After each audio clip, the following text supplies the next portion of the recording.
Welcome to Nap Theater.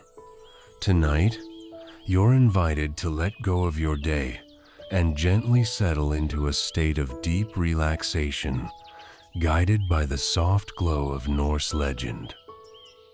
Our story will soon drift beside Heimdall, the ever-watchful guardian of Asgard, born from the mystery of 9 mothers. But for now, let's focus on helping your mind and body unwind. Find a comfortable position, whether you're lying down or simply resting back. Let your hands fall naturally at your sides, and if it feels right, softly close your eyes. Take a slow, deep breath in through your nose, feeling your chest and belly rise. Hold that breath for a gentle moment, then exhale slowly, letting any tension melt away.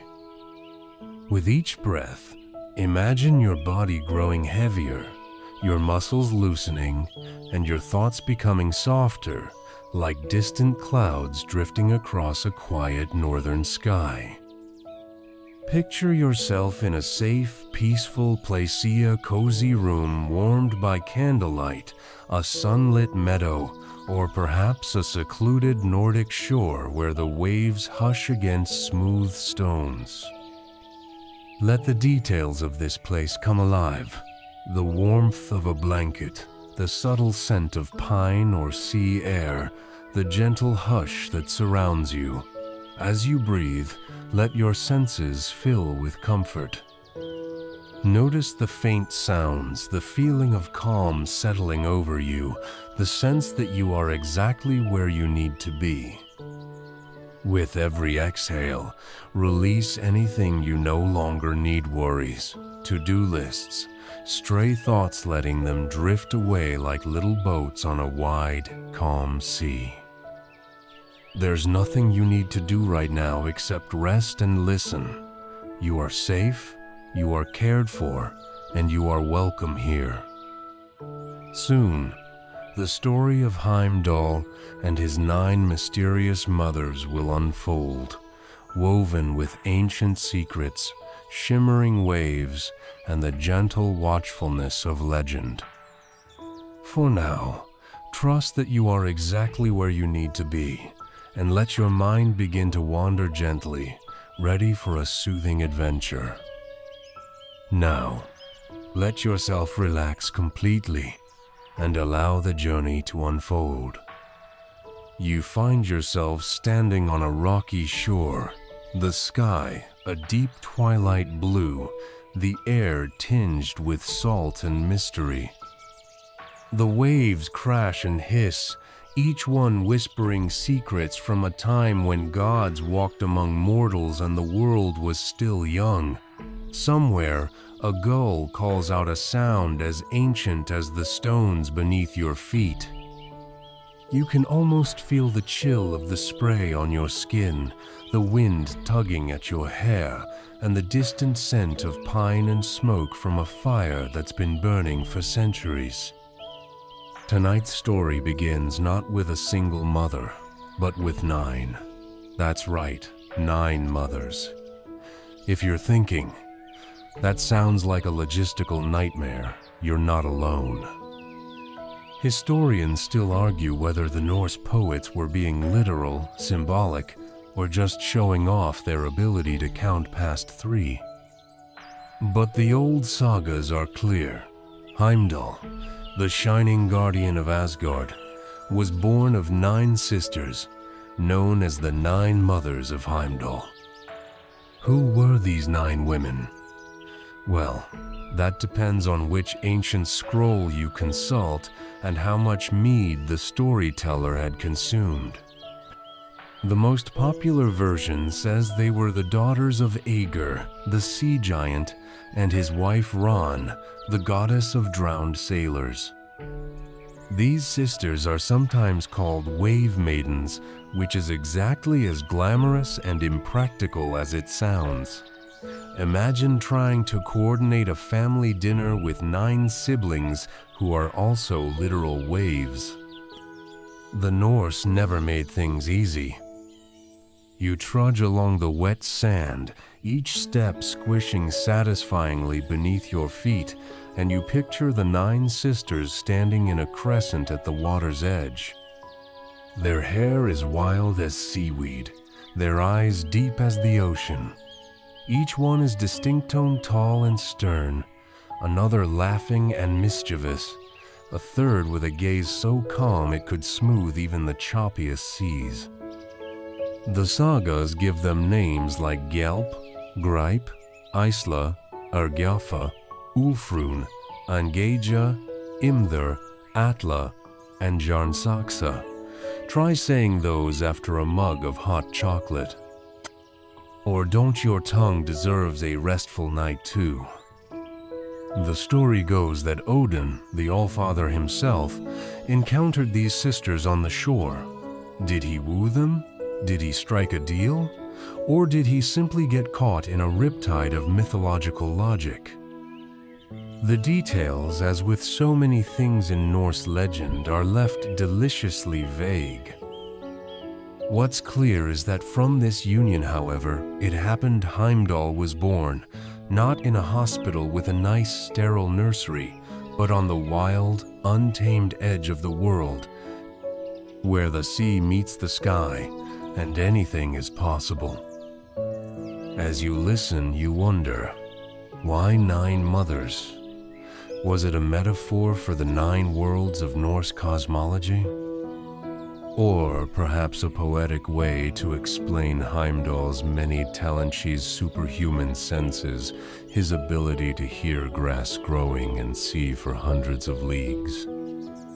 Some scholars suggest the 9 mothers represent the waves themselves, each one contributing to the birth of something new and powerful.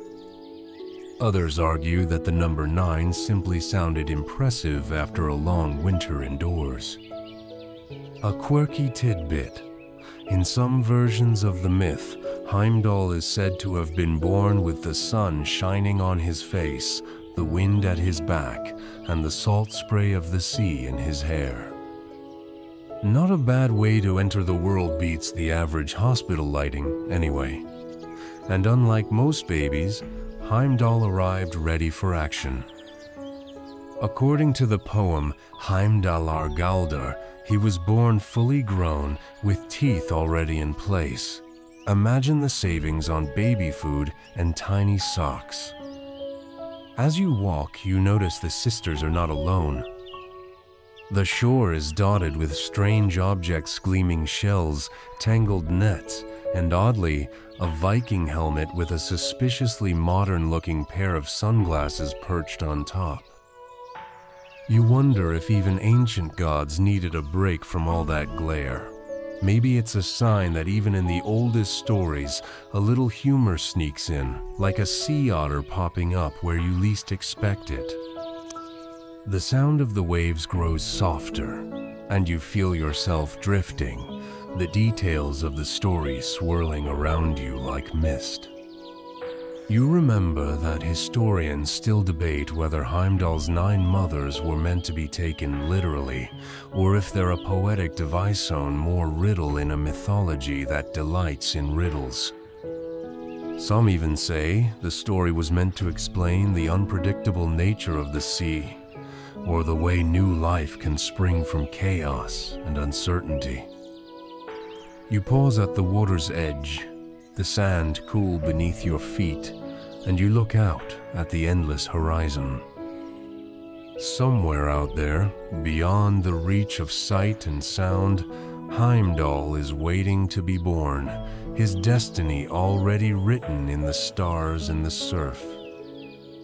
For now, though, you're content to stand with the 9 sisters, listening to the ancient lullaby of the waves, letting the story carry you further from the waking world and closer to sleep.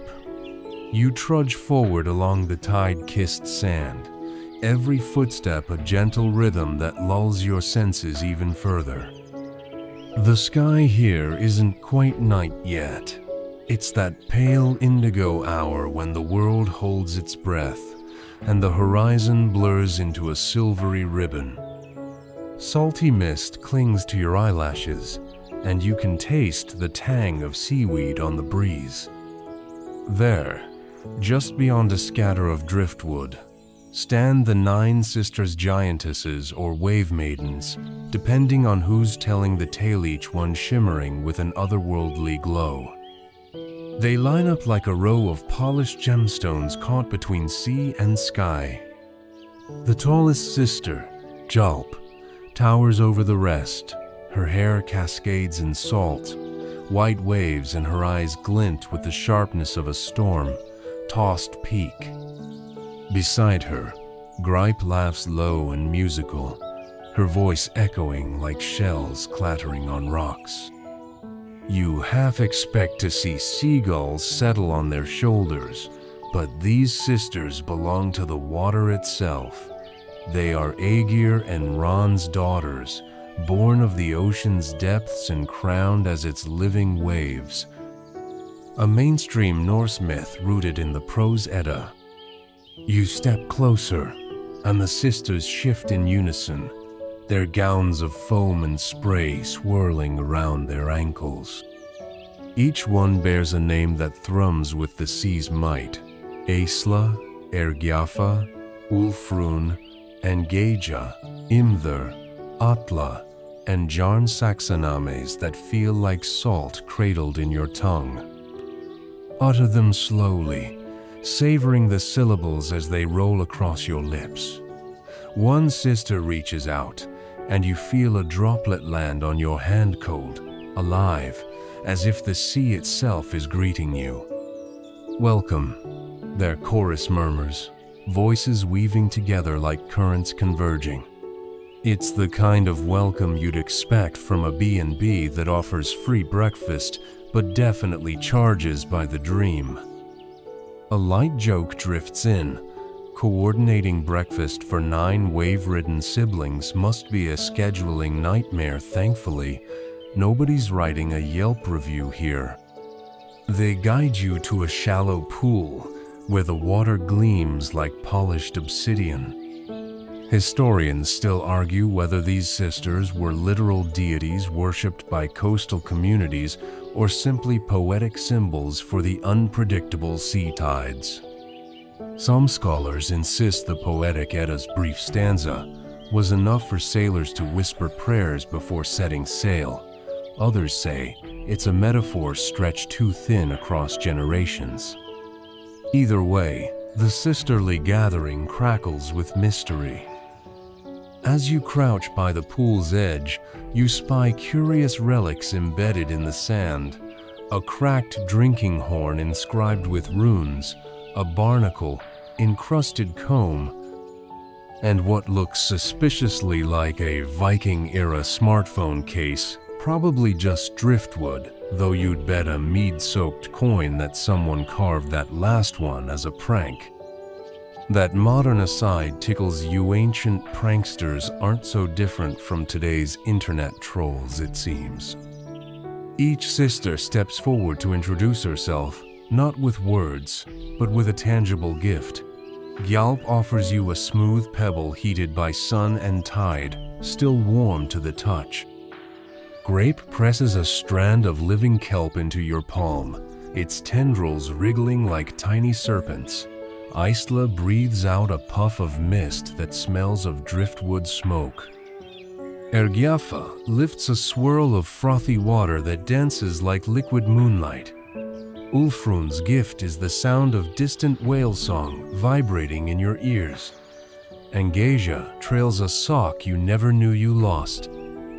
Imther and Atla share a single pearl, so large it could fill your palm, its surface shifting through shades of stormy gray. Yansaxa hands you a fragment of jagged iron, rusted and oddly comforting. You realize these offerings symbolize the myriad ways the ocean shapes the world and perhaps hint at Heimdall's own diverse powers. A quirky tidbit emerges. In some fringe sagas, the sisters supposedly argued over who got to rock the cradle, leading to a legendary game of sea Tetris, where tidal waves crashed and rewrote coastlines. Imagine 9 giant sisters bickering over bedtime routines with the world itself as their playpen. Your gaze flicks back to the sisters' faces, each one registering your wonder.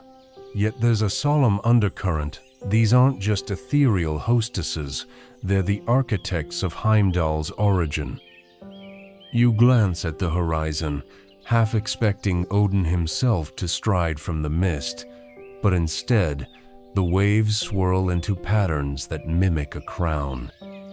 You feel as if the sea is conspiring to keep its greatest secret hidden until the tale reaches its appointed time. You ask in a whisper about the union with Odin. The sisters exchange glances, some amused, some coy. They trace the story in ripples. Odin came in disguise, perhaps as a wandering poet or a lone sailor lost at sea. You imagine him with a cloak drenched in moonlight and a gaze that pierced through every foam crest. Historians still argue whether Odin's courtship was a literal coupling or a symbolic merging of sky god and sea power, a mythic shorthand to explain the full breadth of Heimdall's gifts. At that moment, the wind picks up and the waves circle your ankles, as though the ocean desires to draw you in. You lean back against a smooth boulder, the sisters' laughter swirling around you like breeze-born pearls. One breath in, and you taste brine and brimstone. One breath out, and the world grows dimmer at the edges. You feel the pull of slumber, but not before the sisters bestow one final marvel, an echo of Heimdall's first cry, resonant and clear, like a warp-speed sonar pinging the cosmos. Your eyelids flutter, heavy as kelp, weighed with dew. The sisters step back, melting into the shoreline until they blend with each crest and trough. The horizon drifts farther away, and the sound of the pool's trickle becomes the steady pulse of your heart. You're left alone with that echo, a promise of what's coming next, and a lullaby that only the sea can sing. In the hush that follows, you sense a question lingering. If 9 mothers could bring forth a god with senses beyond imagining, what does that say about the power of origins, of unity born from diversity? The thought drifts away as sleep beckons, carrying with it the image of those wave-forged sisters, guardians of a secret destined to shape the fate of gods and mortals alike. You follow the drifting echoes of Gjallarhorn's first note back to the cradle where Heimdall lies swaddled in kelp threads in moonlight. The 9 wave-born sisters gather in a silent vigil, each taking turns to rock the cradle that floats upon a bed of driftwood. They hum a lullaby that sounds like rolling surf, their voices weaving together in gentle harmony. You can almost taste the salt in the air as Gjalp hums a low note, Ergjafa plucks sea foam from the cradle's edge, and Gripe combs his hair with a barnacle-encrusted comb. The scene is at once maternal and mythic, 9 mothers caring for a godchild whose destiny shimmers on the horizon. From the very beginning, his nourishment defies mortal custom. Mainstream sources tell you he was fed not breast milk, but mead saved from his dwelling at Himinbjorg, its sweetness echoing in his first giggle. In some fringe tellings, the sisters even offer him drops of boar's blood, a quirk so curious it makes you wonder if they ran out of mead or simply fancied a protein boost. Historians still argue whether this peculiar detail was original to the myth or a later embellishment driven by bards chasing dramatic flair. You lean closer, sensing tiny ripples in the air as Heimdall's senses ignite. Hours after birth, He already surpasses newborn thresholds requiring less sleep than a lamb, blinking only to shift starlight. A light joke drifts in. Modern parents bemoan tired toddlers. Imagine 9 giant wave, maidens staging an intervention. Within a day, he sports golden teeth, each catching any glint of dawn. When he yawns for the first time, those teeth shine brighter than any forge in Asgard. You recall the skaldic verse naming him Gullintani, the golden-toothed, a fact preserved in the poetic Edda. His gifts arrive in stately procession. One sister presses a pearl the size of your palm into his hand, said to mirror every sunrise and sunset. Another lays Gjallarhorn at his side, its bronze surface cool and coiled like a slumbering dragon. When he tries to blow, the note rings so pure it might have startled a humpback whale. Scholars still debate whether Gjallarhorn was always a literal sound weapon or began life as a symbol of seismic power. Then comes Gulltop, the golden-maned foal whose hooves spark like flint. You picture Heimdall's first mount wobbling across meadows, resolute face set in heroic scowl, another joke about epic toddler riding lessons. Finally, the sword Hofund, head, glints with runes older than mountains. He swipes at a fallen branch. It splits like butter, leaving curls of pine that scent the air. As days blur, he bursts from infancy to youth, a rapid ascent so extreme that scholars still argue whether it was literal or poetic shorthand. He hears grass growing, sees hundreds of leagues at night, and drinks mead with the eagerness of a seasoned traveler.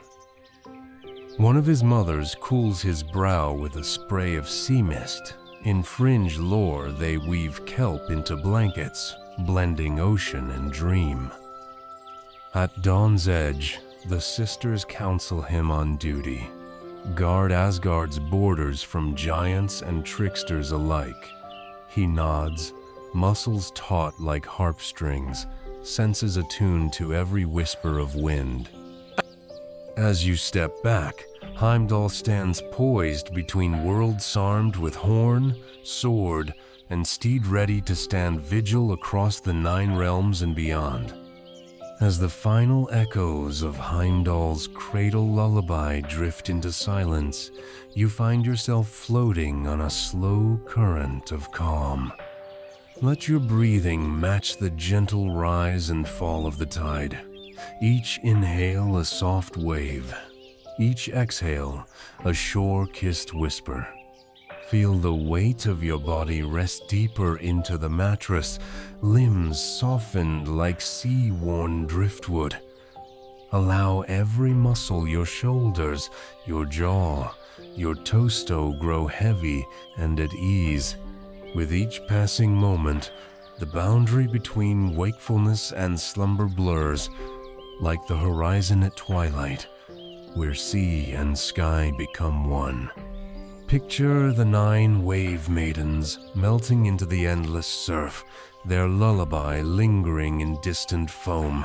Imagine Heimdall, ageless sentinel, closing his eyes for a single breath before resuming vigil. In that pause, you sense the heartbeat of the cosmos, steady rhythm that guides stars and sends the tide in and out. Trust that this rhythm now guides you, lulling you gently toward dreams.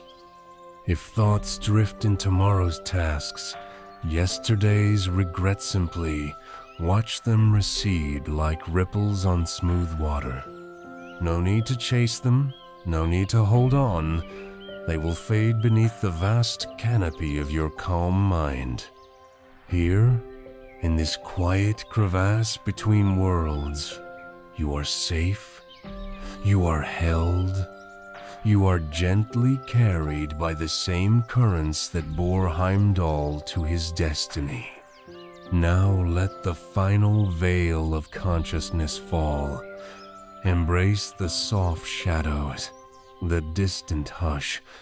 Dream of lamplit fjords, of shimmering shields, of ancient stars reflected on still waters.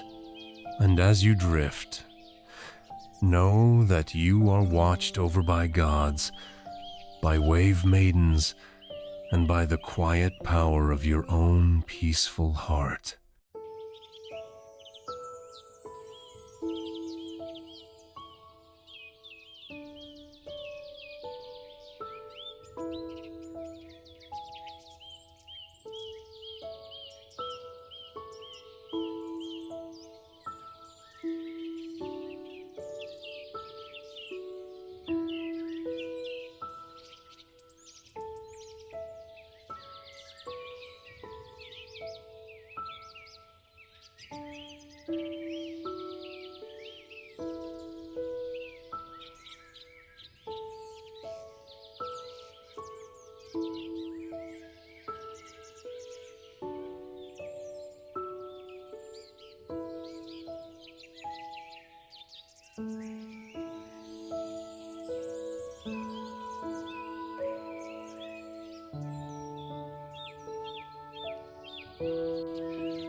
you.